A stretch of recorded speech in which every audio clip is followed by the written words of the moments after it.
आपके साथ मैं हूं आसिफ। राजधानी जयपुर से इस वक्त की बड़ी खबर। राजस्थान में फिर ईडी का एक्शन। बहुचर्चित डीओआईटी मामले में ईडी की कार्रवाई। डीओआईटी अधिकारी वेद प्रकाश यादव को ईडी ने गिरफ्तार कर लिया है। अलमारी में सोना और करोड़ों की नकदी रखने का आरोप है। पहले भी डीओआईटी की अलमारी में सोना और नकदी मिली थी। सीसीटीवी में कैद हुई वेद प्रकाश की तस्वीरें। अभी तक न्यायिक हिरासत में था आरोपी वेद प्रकाश। तो राजस्थान में ईडी का एक्शन। सोना और करोड़ों रुपए अलमारी में नकदी रखने के आरोप में ये गिरफ्तारी की गई है। बहुचर्चित डीओआईटी मामले में ईडी की ये गिरफ्तारी।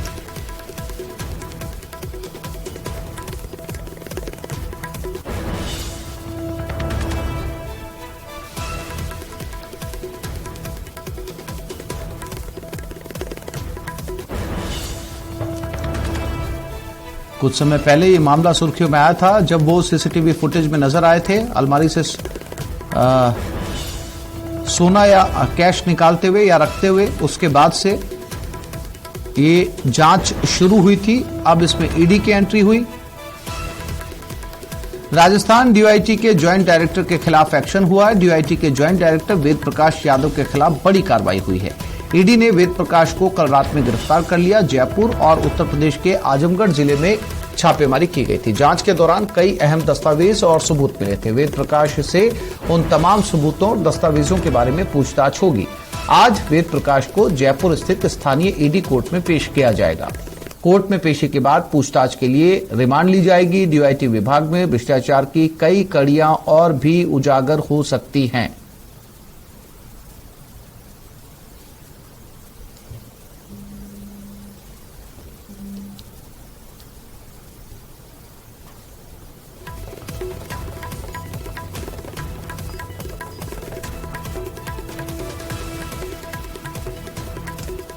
तो अब ईडी की एंट्री के बाद में ये मामला एक बार फिर से सुर्खियों में आ गया है और राकेश शर्मा हमारे साथ जुड़ गए हैं। राकेश, वेद प्रकाश का मामला लगातार सुर्खियों में रहा था उस समय भी जब ये गिरफ्तारी जब जांच के लिए हिरासत में लिया गया था, और अब जाकर सीधे तौर पर ईडी की गिरफ्तारी ईडी कोर्ट में भी आज पेश किया जाएगा। सवाल ये है राकेश कि वेद प्रकाश जब जांच में सहयोग करेंगे तो क्या बड़े वो नाम सामने आ सकते हैं जिनकी वजह से करोड़ों का कैश इकट्ठा हुआ या सोना इकट्ठा हुआ?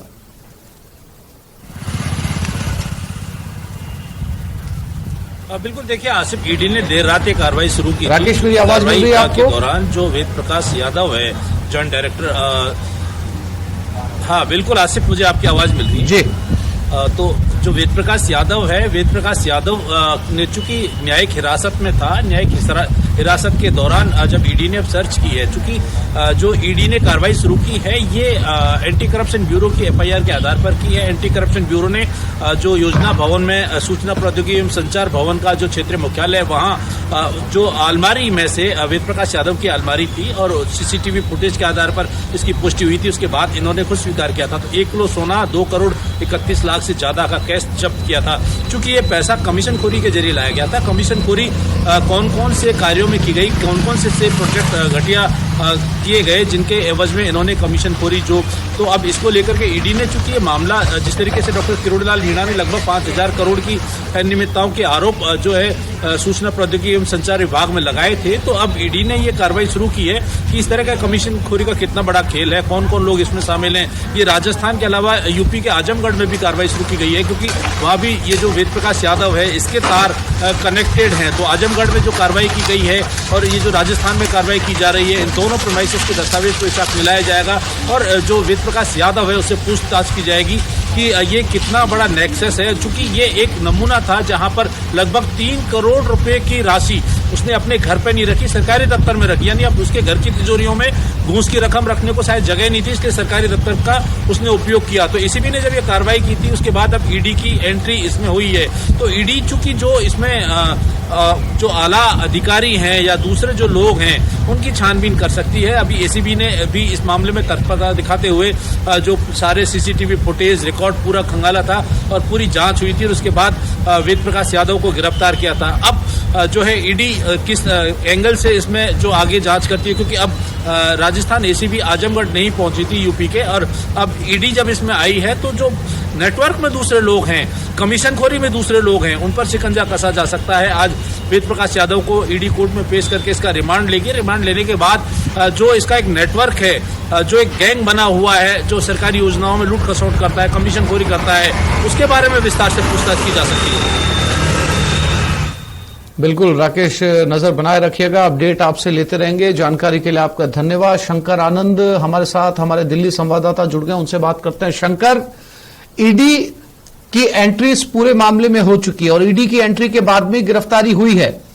अब डीआईटी अधिकारी वेद प्रकाश यादव को ईडी गिरफ्तार कर चुकी है। उम्मीद है ईडी के इंटरफेरेंस से, ईडी के दबाव से या ईडी की पूछताछ से बहुत बड़े नाम या वो बड़े चेहरे सामने आने की उम्मीद है। शंकर, निश्चित तौर पे देखिए, कहा जा सकता है कि जिस तरह से इस मामले में पहले जयपुर पुलिस जो है वो काम कर रही थी, एसीबी के द्वारा इस मामले का इन्वेस्टिगेशन किया जा रहा था, लेकिन एसीबी के द्वारा जो केस रजिस्टर्ड किया गया था, उसी केस को ईडी ने टेक ओवर किया और टेक ओवर करने के बाद मनी लॉन्ड्रिंग एक्ट के तहत इस मामले में आगे की कार्रवाई को अंजाम दिया जा रहा है।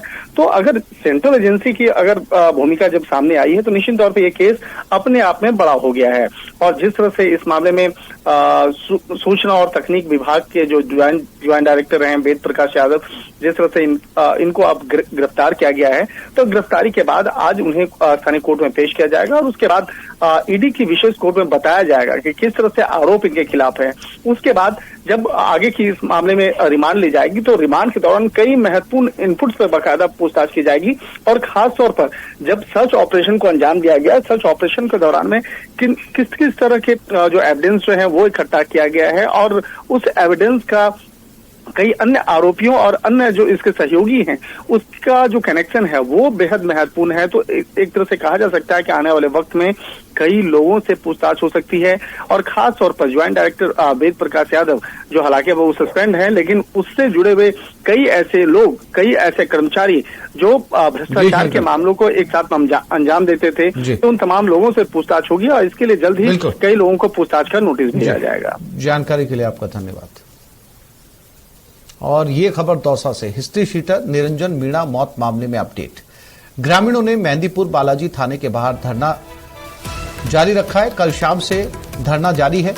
मृतकों के परिजनों ने प्रशासन को चेतावनी दी। हत्या के आरोपियों को गिरफ्तार करने की मांग है। मंगलवार को गैंगवॉर में निरंजन मीणा की मौत हो गई थी। अभी तक हिस्ट्री शीटर के शव का पोस्टमार्टम नहीं हो पाया। अस्पताल की मोर्चरी में हिस्ट्री शीटर का शव रखा हुआ है। परिजनों और ग्रामीणों का धरना जारी है। मेहंदीपुर बालाजी थाने के बाहर परिजनों की मांग, पहले आरोपी की गिरफ्तारी हो, उसके बाद शव का पोस्टमार्टम हो। मंगलवार की रात गैंगवॉर में हिस्ट्री शीटर निरंजन मीणा की मौत हुई थी।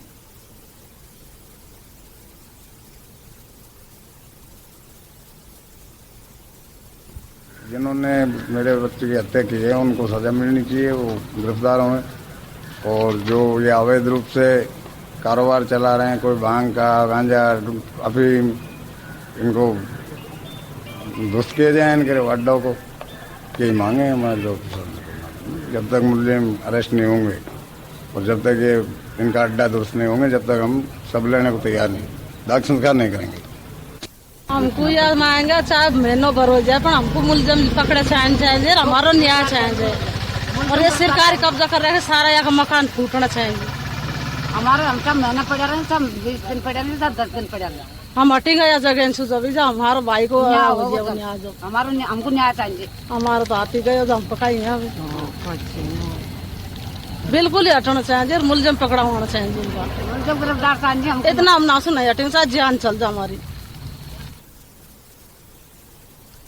और इसी खबर पर दौसा से आशीष हमारे साथ जुड़ गए। आशीष, क्या समझाइश का कोई रास्ता निकला, बातचीत का कोई रास्ता निकला? क्योंकि बिना गिरफ्तारी की मांग के परिजन पोस्टमार्टम नहीं होने दे रहे हैं, क्या कहना है पुलिस प्रशासन का?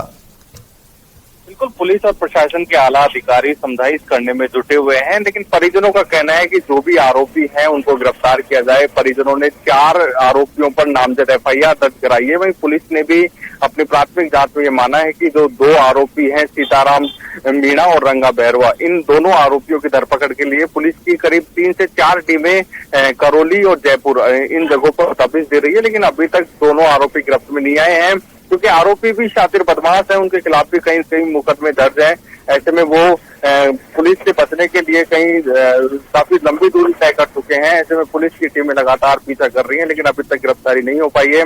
परिजनों का कहना है कि जो आरोपियों के द्वारा कुछ जमीनों पर अतिक्रमण किए गए हैं और नशे के कारोबार है, उन सभी को भी ध्वस्त किया जाए, ये भी एक उनकी मांग है। साथ ही गिरफ्तारी की मांग है। इन दो मांगों को लेकर परिजन अड़े हुए हैं और मेहंदीपुर बालाजी थाने के बाहर लगातार धरना जारी है। कुछ परिजन बैठे हुए हैं, साथ ही कुछ रिश्तेदार बैठे हुए हैं। ऐसे में यहाँ पर करीब 20 से 25 लोग धरना दे रहे हैं और मांग कर रहे हैं कि हिस्ट्री शीटर निरंजन मीणा की शव का पोस्टमार्टम तभी कराया जाएगा जब ये दोनों मांगे मान ली जाएंगी। आशीष, जानकारी के लिए आपका धन्यवाद।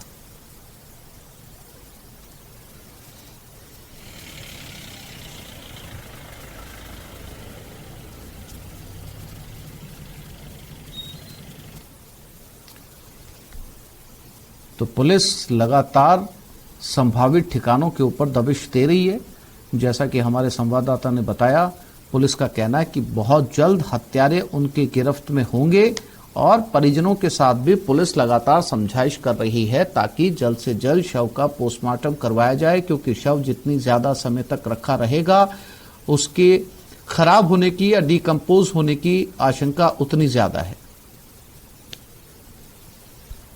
और ये खबर भीलवाड़ा से। भीलवाड़ा भट्टी कांड में बड़ा अपडेट। आरोपी महिला की तलाश में पुलिस जुटी है। पुलिस ने महिला की तलाश में जगह जगह दबिश दी है। महिला आरोपी पर 20,000 रुपए का इनाम भी घोषित किया गया। आरोपी गीता और मेवा पर 20,000 रुपए का इनाम लगाया गया है। आरोपियों की तलाश में पुलिस जुटी है।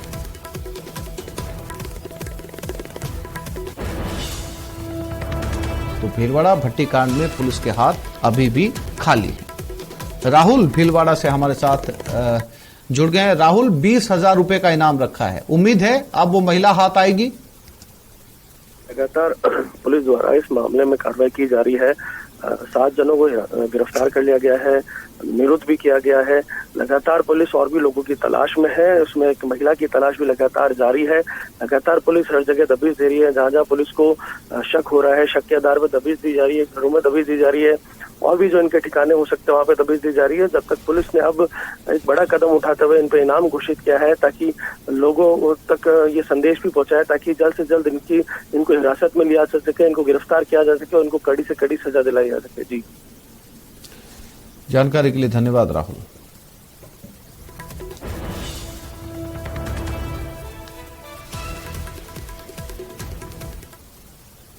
और ये खबर करौली से। टोडा भीम के मुंडिया गांव में टंकी पर चढ़कर प्रदर्शन। कल से ही पानी की टंकी पर प्रदर्शनकारी चढ़े हैं। टंकी पर चढ़कर ग्रामीणों का प्रदर्शन जारी है। मुंडिया गांव को नवनिर्मित जिले गंगापुर सिटी में शामिल करने का विरोध कर रहे हैं। मुंडिया को पूर्ववर्ती करौली जिले में ही शामिल करने की मांग कर रहे हैं। ग्रामीणों ने क्षेत्रीय विधायक और राज्य सरकार के प्रति गुस्सा भी जताया है।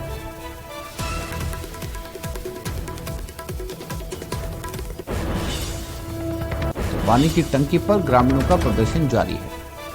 काफी गांव वाले इस टंकी पर चढ़े हुए हैं। आप जैसा कि तस्वीरों में देख सकते हैं, सीढ़ियां भी टंकी की भरी हुई हैं। ऐसे में जितना ज्यादा लोड या जितने ज्यादा लोग इस टंकी के ऊपर होंगे, सीढ़ियां चूंकि आप देख सकते हैं कि इसमें हादसे की आशंका भी जो है वो लगातार बनी हुई है। लेकिन टोडा भीम में ये प्रदर्शन जारी है।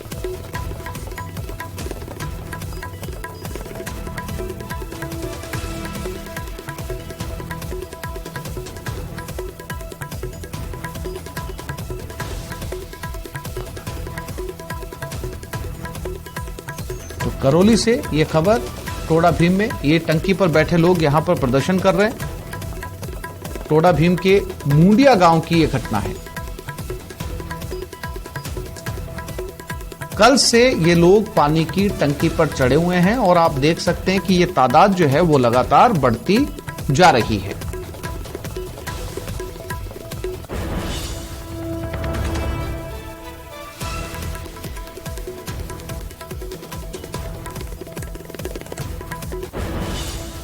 पूरी सीढ़ियां इस टंकी की भर चुकी है। फिलहाल इनसे किसी तरह की बातचीत प्रशासन की तरफ से नहीं हुई है।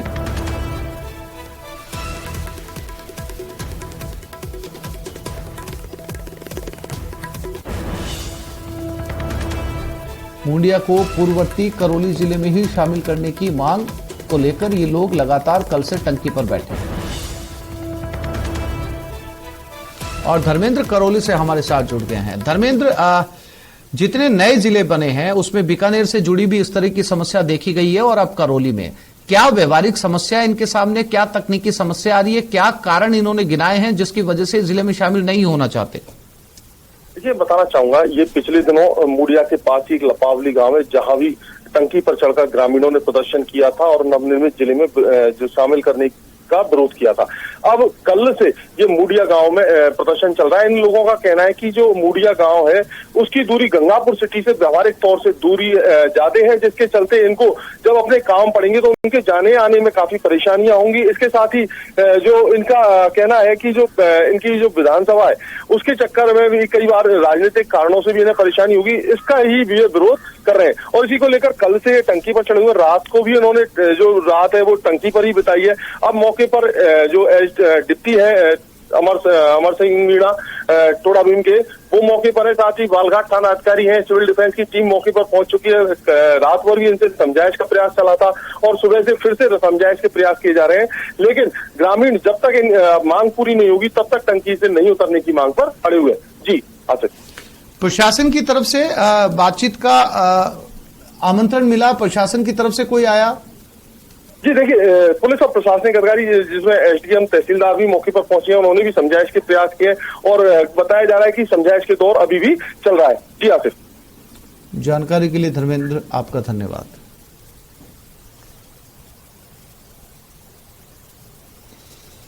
और जयपुर दौरे पर मधुसूदन मिस्त्री, कांग्रेस नेता मधुसूदन मिस्त्री जयपुर पहुंचे हैं। पार्टी नेताओं और कार्यकर्ताओं से मुलाकात करेंगे। कल मधुसूदन मिस्त्री बैठक भी लेंगे। चुनाव के लिए मिस्त्री को चीफ ऑब्जर्वर बनाया गया है। पीसीसी चीफ डोटासरा ने उनका स्वागत किया। राजस्थान में कांग्रेस फिर से सरकार बनाएगी, ऐसा कहना मधुसूदन मिस्त्री का। राजनीति कर बिगाड़ रही है माहौल बीजेपी। राजस्थान दौरे पर सभी कांग्रेसियों से की जाएगी मुलाकात। कांग्रेस ने कभी भी नकारात्मकता से राजनीति नहीं की, ये कहना है मधुसूदन मिस्त्री का। आपको कोई डाउट है हम सरकार बनाएंगे? देखो, अभी मैं आया हूँ, हम सब सीनियर लीडर से हम मिलेंगे, बातचीत करेंगे तो बाद में पता चलेगा क्या रणनीति रहेगी। बीजेपी का काम ही हो हल्ला मचाना है, कांग्रेस का काम है काम करना लोगों का और गरीब लोगों को आगे बढ़ाना, राजस्थान को आगे बढ़ाना। और पूरी जो जनता है, राजस्थान की जनता है तो कांग्रेस के शासन के अंदर और भी अच्छी तरह से है तो उनकी आर्थिक स्थिति सुधरेगी, उसमें कोई दो मत नहीं है। और हम सरकार बहुमत से बनाएंगे और अच्छी तरह से बनाएंगे। बीजेपी नेगेटिविटी से हमेशा चुनाव जीतना चाहती है, लोगों को घबरा कर, धमका कर, डरा कर, समझा। कांग्रेस की वो नीति कभी रही नहीं है। तो भारतीय जनता पार्टी ये करती है तो उसकी आदत है, वो आदत से मजबूर है, उसमें हम कुछ कर नहीं सकते। तो मधुसूदन मिस्त्री जयपुर पहुंच चुके हैं और यहां पर वो कुछ बैठकें करेंगे, पार्टी नेताओं से, कार्यकर्ताओं से मुलाकात करेंगे, उनका मूड जानेंगे, क्या समस्याएं हैं। विधायकों को लेकर भी जो है वो फीडबैक लिया जाएगा और ये फीडबैक पहुंचेगा दिल्ली। राष्ट्रीय अध्यक्ष कांग्रेस के खड़गे के पास। तो मधुसूदन मिस्त्री तमाम नेताओं से मिलेंगे। आज एयरपोर्ट पहुंचे हैं, कल भी उनकी मुलाकातों का दौर जारी रहेगा। गोविंद सिंह डोटासरा पहुंचे हैं उनका स्वागत करने के लिए। वो जयपुर में हैं, अब दिल्ली से भेजे गए हैं।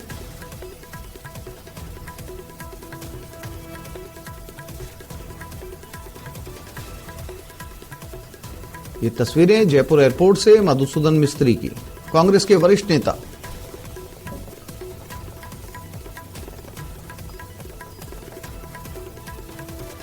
और इनकी राय या इनका मशवरा जो यहां से रिपोर्ट लेकर दिल्ली जाएंगे उसके काफी मायने हैं, राजनीतिक मायने हैं। चूंकि कांग्रेस भरोसा करती है, कांग्रेस आला कमान इन पर भरोसा करते हैं, लिहाजा इन्हें यहां पर भेजा गया है। बाबूलाल ढायल हमारे साथ जुड़ गए, उनसे बात करते हैं। बाबूलाल, जो दिल्ली कांग्रेस है, दिल्ली कांग्रेस आला कमान की का जो सर्विलांस है वो लगातार राजस्थान कांग्रेस पर बढ़ता जा रहा है। यानी इस बार के चुनाव के अंदर काफी कुछ बदलाव नजर आएगा, टिकटों के बंटवारे से लेकर तमाम दूसरे फैसलों पर, क्योंकि दिल्ली सर्विलांस बहुत ज्यादा है राजस्थान के अंदर।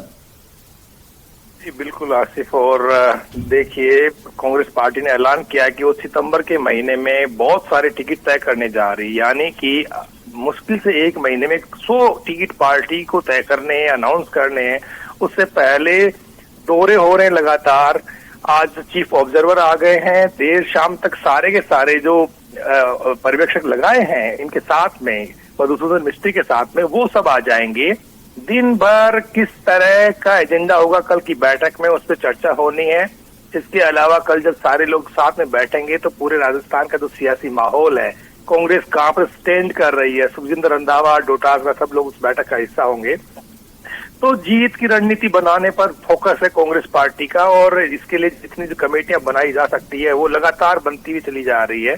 यानी पूरी तरह से इलेक्शन के मोड में कांग्रेस पार्टी आ गई है और वो ये सोच के चुनाव लड़ रही है कि हमें ये चुनाव हर हाल में जीतना है। इसलिए तजुर्बे वाले नेताओं को राहुल गांधी ने जयपुर भिजवाया है, जो पूरे प्रदेश की गहरी समझ रखते हैं। उन नेताओं को जो है तैनात किया गया है, उनके साथ में बड़े बड़े नेताओं को लगाया है। इसका मतलब साफ साफ है कि राजस्थान में राहुल गांधी को जीत से कम कुछ भी मंजूर नहीं है। अशोक गहलोत ने धरातल पे काम किया है। अब रणनीति बनाने का जिम्मा जो है राहुल गांधी और उनकी टीम यहाँ पर कर रही है, और अशोक गहलोत के साथ में, गोविंद सिंह डोटासरा के साथ में मिलकर के दिल्ली के जो बड़े नेता हैं वो राजस्थान को फतेह करने का प्लान बना रहे हैं, और उसकी शुरुआत हो गई है। अभी तक जो आप काम होता हुआ देख रहे हैं कांग्रेस पार्टी में, अब तक जितने भी चुनाव हुए हैं उसमें इतनी ज्यादा अग्रेसिव, इतनी ज्यादा एक्टिव कांग्रेस पार्टी कभी नजर नहीं आई। लेकिन इस बार तो 5 महीने पहले, 6 महीने पहले ही ये चीजें हो रही हैं धरातल पर, जो ये बताती हैं कि कांग्रेस को लगता है कि धरातल से आवाज आ रही है कि प्रदेश की जनता चुनाव जिताना चाहती है। अब संगठन को मजबूत करना है, काबिल चेहरों पर दाव लगाना है, और ठीक से इलेक्शन का मैनेजमेंट आपको करना है। अगर तमाम चीजों पर आप ठीक से मैनेज कर लेते हैं तो आप बीजेपी को कड़ी टक्कर दे सकते हैं, और आपके ऊपर तो दाग लगता है कि आप 5 साल बाद हर बार लॉस करते हैं, चुनाव हार जाते हैं, तो उस दाग को आप धो सकते हैं। तो उसी श्रृंखला में, उसी कड़ी में अब दिल्ली बहुत सक्रिय होकर, गंभीर होकर राजस्थान पर फोकस कर रही है, और राहुल गांधी को लगता है कि जी, जानकारी के लिए आपका धन्यवाद।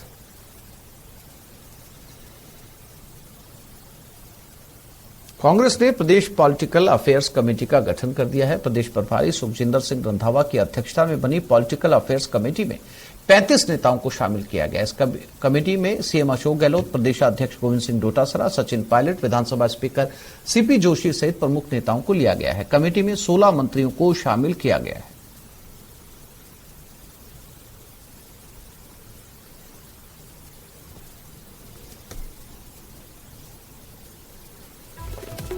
तो राजस्थान के लिए पीएसी का गठन हो चुका है। तमाम बड़े चेहरे इसमें शामिल हैं। सुखजिंदर सिंह रंधावा से लेके मुख्यमंत्री अशोक गहलोत से लेके पूर्व उप मुख्यमंत्री सचिन पायलट, रघु शर्मा, ये सभी पीएसी के सदस्य बनाए गए हैं।